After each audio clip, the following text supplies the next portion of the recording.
We actually do public meetings, open town halls, and what you hear with the economy, with the 9.1% unemployment, Iowa's in better shape than most. We're about 6% unemployment because the ag community is doing extraordinarily well.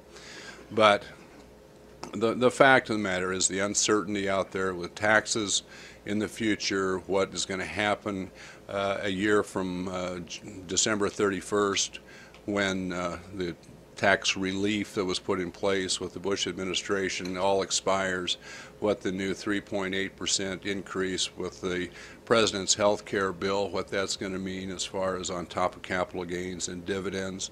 The uncertainty out there is huge. But by far the biggest problem that you hear from small business people are the fact that the regulations are totally out of control.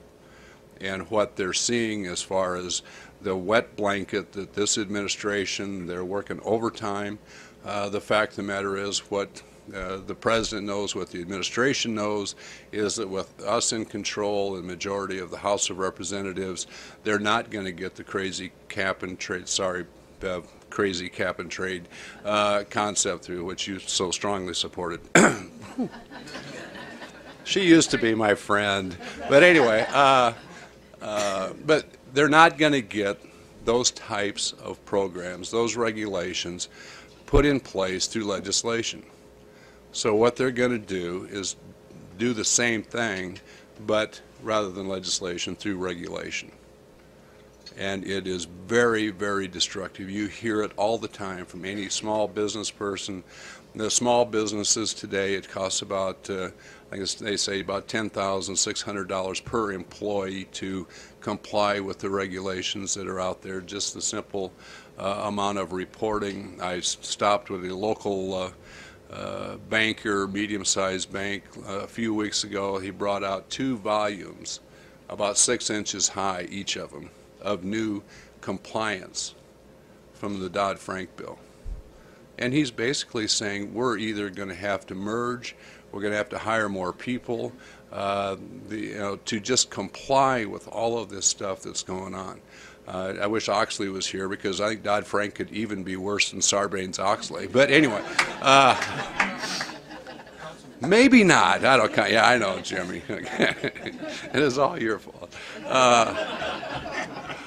But no, it's horrendous. And when you look at what you've watched, we've been passing bills trying to stop EPA from implementing a bunch of new regulations that are going to be extremely expensive, destructive to the private economy, to greatly increase energy costs, and we're going to continue to do that.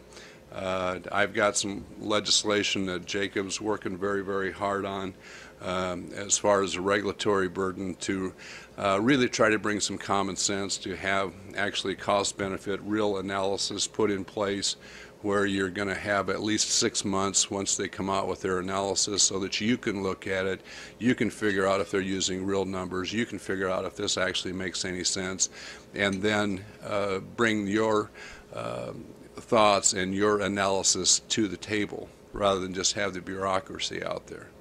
I think that's extraordinarily important. When we're going to have it's pretty much to repeal, it's kind of like a BRAC commission type program where you can bring issues, regulations to the forefront.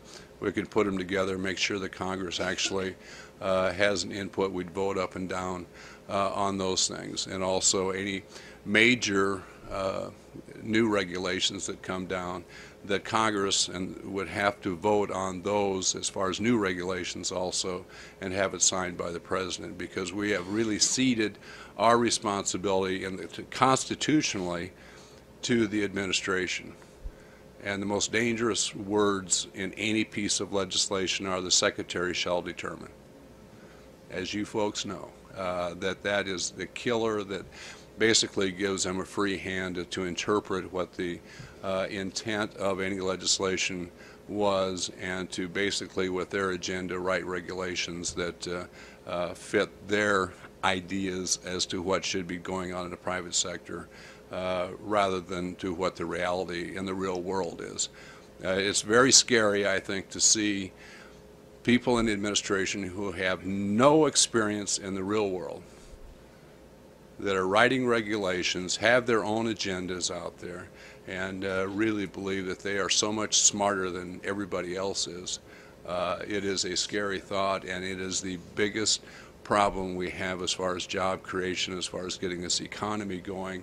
It's just the fear that people have about what's the next shoe to drop and how are you ever going to survive when they keep adding costs that have no benefit to our society. We're also have introduced what we call the Less Government Act, and if anybody's familiar with the Lean Six Sigma, basically introducing private sector initiatives to the federal government to actually have people, force them to report on what they're doing to make government efficient. In the private sector, you'll save 20 to 25% of the costs of putting a product on the market or a service out there. Why not apply that to the federal government? We have done it in some cases in the Defense Department where they, like the MRAP vehicle, they were producing about 5 a day. They applied this procedure to it, and the same number of people, the same factory, they were able to put out about 69 vehicles a day. Just with efficiency, getting the people involved and holding people accountable. So we're going to be pushing very, very hard as far as trying to reform the government itself. Everybody understands that we have to have services provided by the government, but why not do it in an efficient way that actually makes sense, that actually gets the services out to people without killing us as far as our debt. When we look at the fact today, and the reason I'm running again and taking on a considerable challenge here is the fact that I do have, like Shannon said, and I know I'm way too young, but four grandchildren and another one on the way in January. And the future, I don't know how many of you here, think that you have it better than what your parents, everybody, I would think. You've had more opportunities. How many of you think that if we continue on the path we are with the kind of deficits we have, that our kids and grandchildren will have an opportunity like we had or more opportunity? It simply can't happen because we are going to be so indebted, debt owned to places like China. We're going to look like Greece.